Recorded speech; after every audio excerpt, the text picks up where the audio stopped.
कई बार ऐसा भी होता है कि कोई आपका अपमान कर नहीं रहा होता है, लेकिन ईगो की वजह से आपको लगता है कि वो आपका अपमान हो रहा है। वो ऐसे कि जैसे कि हम लोग देखते हैं कि मुंबई की जो बेस्ट की बसेस हैं, आप देखिए उसमें कितना क्राउड होता है, कितनी भीड़ होती है। किसी दिन आपने तय कर लिया कि आज मैं बस से जाऊंगा, अब आप उसमें चढ़ गए। अब जब आप चढ़ते हैं तो आपको टिकट मिलता है और काफ़ी रश है, कब भीड़ है, हर आदमी कोहनी से कोई इधर लग रही है, कहीं इधर लग रहा है, आपको अपमानित सा फील होने लगता है। और उसमें कंडक्टर ने कहा कि अरे भाई आगे चलो यार, आगे चलो और आगे चलो। अब आपको लगता है कि अरे इस कंडक्टर ने हमको कह दिया, ये इसको पता नहीं मैं कौन हूँ। अब सवाल है कि उसको क्यों पता है कि कौन है। कंडक्टर तो अपनी सिचुएशन के हिसाब से देख रहा है, वैसे ही भीड़ में वो भी क्रश होता रहता है, इतनी झंझलाहट में वो क्या करे, किसको आदर से बोले। तो वो फिर आपको ऐसे ही देखता है, उसको लगता है भाई अगर ये बहुत अच्छे औकात वाले आदमी हैं या बहुत ठीक है तो फिर बस में क्यों चढ़ रहे हैं, ये तो टैक्सी में इनको जाना चाहिए, ऑटो में जाना चाहिए, अपनी कार में जाना चाहिए। तो ये भी एक सामान्य से आदमी है, तो इनके साथ जैसा व्यवहार हम कर सकते हैं सिचुएशन वैसा करना है, चलो भाई आगे चलो। और हमको लग गया कि ओहो ये तो गलत बात है, इसने मुझे मेरा अपमान कर दिया। बताइए मेरे जैसा प्रतिष्ठित आदमी, मुझे जो समाज में इतना सम्मान है, उसको इसने कह दिया आगे चलो। अब एक दूसरा पहलू देखिए, आप किसी दिन प्लेन में चढ़ते हैं जाने के लिए, अब वहाँ कैसा ट्रीटमेंट आपको मिलता है।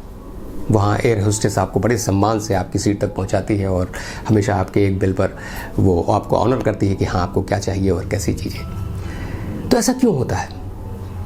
बस में कंडक्टर ने कहा कि आगे चलो, और फ्लाइट में कहा जा रहा है कि प्लीज़ आप अपनी जगह ऐसे ग्रहण करिए, ऐसे बैठिए, आपको कोई ज़रूरत हो तो आपकी सेवा में एयर होस्टेस हैं, वो आपकी मदद करेंगे। और वहाँ आप फील करते हैं कि अरे यहाँ तो बड़ा सम्मान से हमारे साथ काम हो रहा है। तो क्यों हो रहा है ऐसा। वो इसलिए रहा है कि यहाँ पर आप एक विशिष्ट व्यक्ति के रूप में ही जा रहे हैं। आपके पास पैसा है तभी तो फ्लाइट का टिकट खरीदते हैं आप, और तब फ्लाइट के लोग ये जानते हैं इस व्यक्ति के पास पैसा है इसलिए इसने फ्लाइट का टिकट खरीदा है, और जो जिसके पास पैसा है वो सम्मानित तो होता ही है। तो इसको सम्मान से हमें देखना चाहिए। क्यों?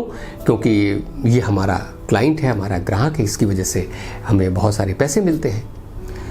तो ये दोनों सिचुएशन कैसी है, इसे साफ साफ दिखता है कि ये केवल सिचुएशन की वजह से मान और अपमान हो रहा है। तो अगर आप रैशनल रहेंगे तो आपको ये समझ में आएगा, आपको जो कुछ भी मिलता है वो सिचुएशन की वजह से ही अक्सर मिलता रहता है। तो अगर आपको सम्मान पाना हो तो ऐसी सिचुएशन से बचें जहाँ पर अपमान होने की गुंजाइश हो, और वो भी इस तरह से कि आपको लगता है अगर आप इस तरह से न सोचें जिस तरह से मैं कह रहा हूँ तो कोई दिक्कत ही नहीं है। आपको अगर बस में भी बैठना हो तो सोचिए यार बस का ऐसा माहौल है, यहाँ ऐसा होगा, यहाँ भीड़ होगी, यहाँ थोड़ा सा इधर उधर लोगों को लगेगा, तो इसको बर्दाश्त करना चाहिए। और फ्लाइट में आप जाते हैं तो वहाँ दूसरा ही सिचुएशन है, वो भी आपको उसको भी बहुत ऐसा नहीं लेना चाहिए बड़े कि मैं तो बहुत बड़ा आदमी है, बहुत सम्मान की बात है। वो भी एक सिचुएशन है कि आप वहाँ पैसे खर्च करके गए तो वहाँ लोग आपसे ऐसे बिहेव कर रहे हैं। कई बार ऐसा होता है कि आपको लगता है कि आपने ऑटो वाले से कहा कि एयरपोर्ट चलोगे, उसने कहा नहीं, निकल गया, दूसरा भी निकल गया, तीसरा भी निकल गया। अब आपको फील होता है ओहो ये देखिए मेरे साथ क्या हो रहा है, मैंने ऑटो वालों की इतनी हिम्मत कि मेरे प्रपोजल को रिजेक्ट कर दिया। आपने कभी ऐसा महसूस होता होगा आपको कि आप अपने ऑफिस में आपने बॉस को एक प्रपोजल दिया, बॉस ने कहा कि बेकार है, ठीक नहीं है। अब आपने उसको दिल पर ले लिया, इसने मेरा अपमान कर दिया। सच्चाई ये है कि एक डिफरेंस ऑफ ओपिनियन ही बस है ये।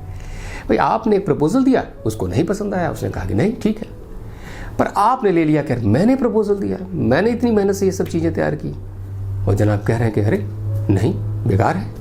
ये कोई तरीका कहने का? हाँ तरीका शायद गलत हो सकता है, लेकिन ये डिफरेंस ऑफ ओपिनियन है, इसको यूं ही दिल पर लेने की ज़रूरत नहीं है, पर हम ले लेते हैं। तो अगर रैशनली इस चीज़ों को सोचें हम तो इससे थोड़ा सा बचाव हो सकता है, क्योंकि बस में जाने का भी निर्णय हमारा था, हमने डिसीजन लिया था। हमको अगर बहुत अपनी इज्जत प्यारी है तो इन सब चीज़ों को, इस सिचुएशन को, मौसम को देखकर हम अपना काम करें तो ऐसी चीज़ों से बचेंगे। लेकिन हमने डिसीजन लेके हम बस में जाएंगे तो बस में जैसा माहौल होगा वो हमारे साथ होगा। हम एक क्राउडेड ट्रेन में जाते हैं तो जैसा वहाँ माहौल होगा वैसा मेरे साथ भी होगा। हम एक भीड़ में जाते हैं तो भीड़ का हिस्सा बनते हैं तो फिर हमारे साथ वैसे ही होगा जैसा भीड़ करती है। तो ये एक रैशनली अगर हम चीज़ों को सोचते हैं तो जरा दिल पर आप कह सकते हैं कि हमें उतना ज़्यादा अपमान महसूस नहीं होगा।